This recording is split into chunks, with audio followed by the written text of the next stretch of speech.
So today I'm going to show you how to do the catalase test. In the catalase test, we are looking for the presence of the enzyme catalase, which breaks down hydrogen peroxide into water and oxygen.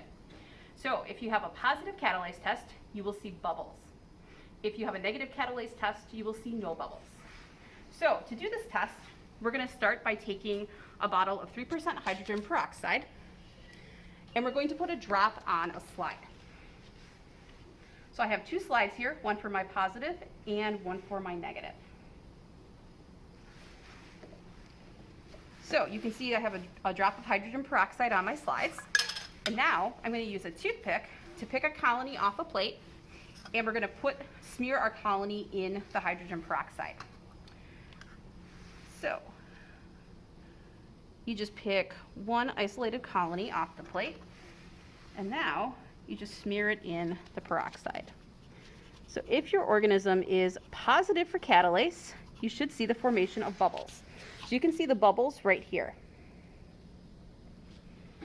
So this organism is positive for catalase. Now, my other strain that I have, I'm going to do the exact same thing.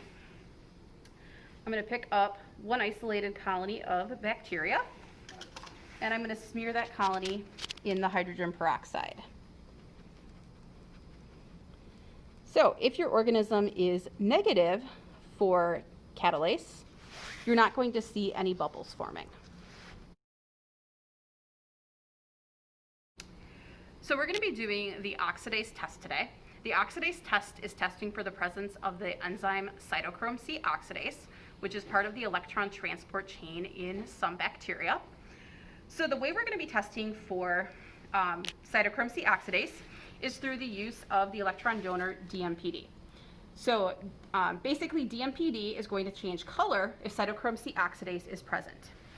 So in this test, we are going to be looking for a reddish brown color change.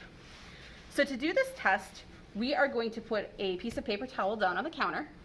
We're then going to put a piece of filter paper on top of the paper towel, and then we add one drop of our oxidase reagent, which is the DMPD, to the filtered paper.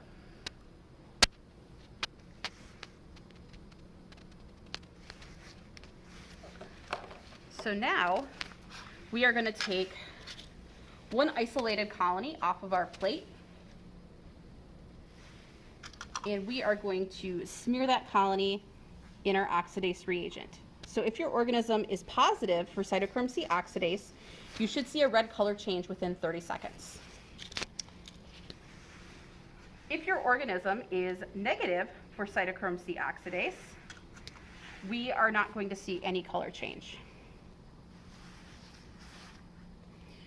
So if you look at our results here, the piece of filter paper on the left has our organism that is positive for cytochrome C oxidase, and then the one on the left, the one on the right contains has the organism that is negative for oxidase.